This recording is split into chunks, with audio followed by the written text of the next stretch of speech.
Hello everyone, welcome to M. आज के इस वीडियो में हम क्लास 6 साइंस चैप्टर 3 को डिस्कस करेंगे। पिछली वीडियो में हम कर्वी रोग और घेंघा रोग के बारे में पढ़ लिया था। आज हम उसके आगे कंटिन्यू करेंगे। नमक की खेती अगरिया नामक जनजाति समुदाय की एक पारंपरिक प्रथा है।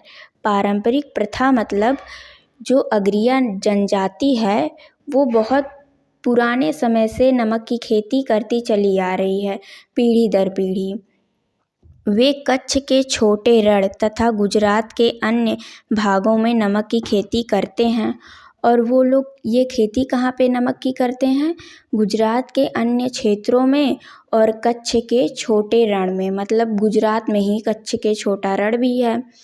नमक की खेती के लिए ये 8 महीने तक रेगिस्तान की भीषण गर्मी में रहते हैं और लगभग 8 महीने तक ये लोग रेगिस्तान की गर्मी में रहते हैं। जब गर्म रहेगा तभी तो नमक सूख पाएगा और बारिश होगी तब थोड़ी नमक सूख पाएगा। इसलिए कम से कम 8 महीने तक मौसम सही रहता है तो वो लोग खेती कर लेते हैं। जब बरसात का मौसम आता है तो वो नहीं कर पाते, तब नमक सूखता ही नहीं है। और समुद्र के पानी से नमक प्राप्त करने के लिए कड़ी मेहनत करते हैं। तो देखिए ये लोग कितनी कड़ी मेहनत करते हैं, तब जाके हमें नमक मिलता है।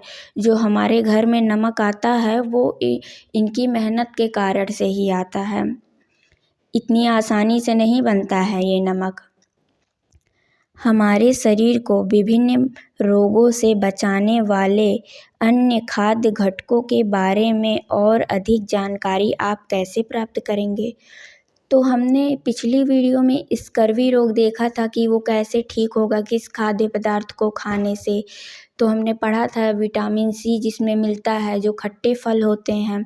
और घेंघा रोग पढ़ा था कि आयोडीन की कमी से होता है, अगर आयोडीन खाएं तो जो है घेंघा रोग भी ठीक हो जाएगा। तो ऐसे हमें बहुत से रोग होते हैं, तो ऐसे कौन से खाद्य घटक हम खाएं, उनके बारे में और अधिक जानकारी आप कहाँ से पता करेंगे, ये पूछा गया है इसमें।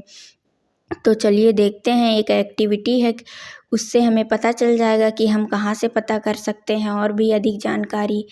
क्रियाकलाप 3.4 आइए सर्वेक्षण करें। विभिन्न खाद्य घटकों के स्रोतों और कार्यों का पता लगाने के लिए चित्र 3.5 में दिए गए चार्ट का अध्ययन करें।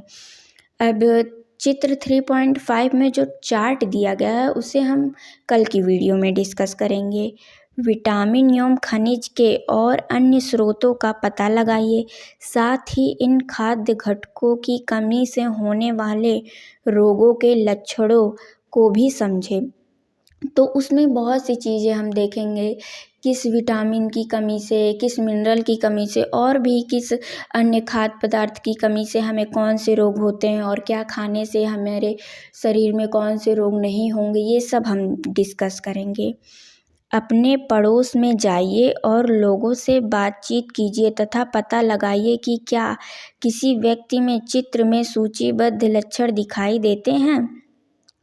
तो आपको क्या करना है, अपने आसपास पड़ोस में जाना है, वहाँ लोगों से पूछना अगर उनको कोई बीमारी हुई होगी तो वो जो अपनी बीमारी बताएंगे, तो जब आप उनकी बीमारी को सुनेंगे तो आपको ये पता लग जाएगा कि ये किस वजह से हुआ है, क्या खाने की कमी से हुआ है, इनको क्या खाना चाहिए।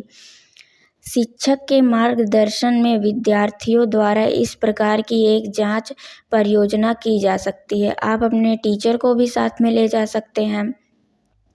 इन लक्षणों को उनके आहार के साथ सहसंबंधित कीजिए और पोषण की कमी के कारण होने वाले रोग या विकार की पहचान कीजिए।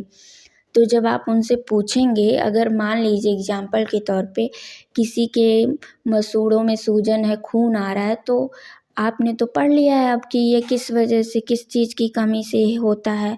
तो आप उनसे पूछेंगे कि आप क्या बहुत दिनों से खट्टे फल नहीं खाए हैं? अगर वो बोलेंगे हाँ, तो आप उन्हें सलाह देंगे कि आप खट्टे फल खाइए, इस वजह से ये ठीक हो जाएगा। और भी कई बीमारियों के बारे में हम पढ़ेंगे कि कौन सी बीमारी किससे ठीक होती है, तो आप वो भी बता सकते हैं कि ये खाइए, इससे ये ठीक हो जाएगा।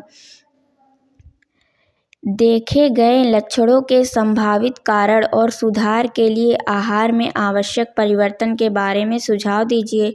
तो आप उन्हें बताएंगे कि नींबू खाइए और भी कीवी खाइए, संतरा, जिसमें भी जो भी खट्टे फल है जिसमें विटामिन सी पाई जाती है वो खाइए।